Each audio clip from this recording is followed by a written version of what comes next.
How did the Roman games, Ludi, evolve over time? Have you ever wondered how the Roman games, known as Ludi, transformed from simple religious events into grand spectacles?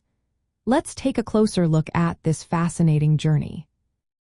The Roman games began as religious festivals dedicated to the gods.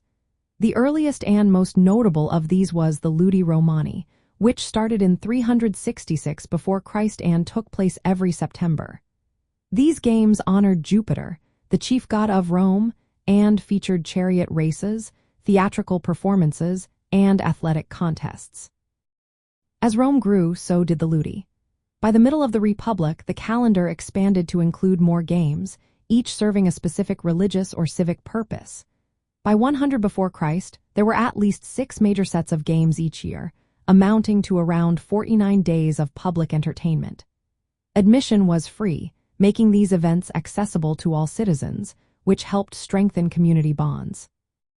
The content of the Ludi evolved as well. Initially, the focus was on chariot races and theatrical shows.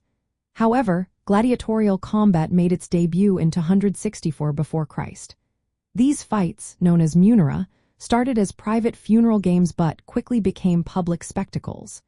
Gladiator contests gained immense popularity, and by the late Republic, they were a central feature of many Ludi. To train these fighters, specialized schools called Ludi Gladiatorial were established. These schools had strict routines and hierarchies.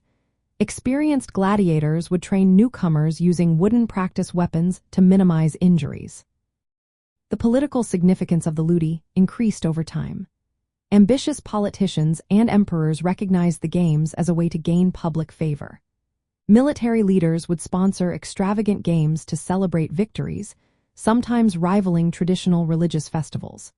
After the fall of the Republic, emperors used the Ludi to showcase their power and generosity, often trying to outdo their predecessors with even more elaborate spectacles. The games also served as a means of control, helping to maintain public order and distract citizens from political issues. While the Ludi were a major form of entertainment, other leisure activities existed too. Board games like tabula, a precursor to backgammon, were popular among soldiers and civilians, highlighting the diversity of Roman gaming culture beyond the arena. In essence, the Roman games evolved from humble religious ceremonies to massive state-sponsored events that intertwined religion, politics, and entertainment.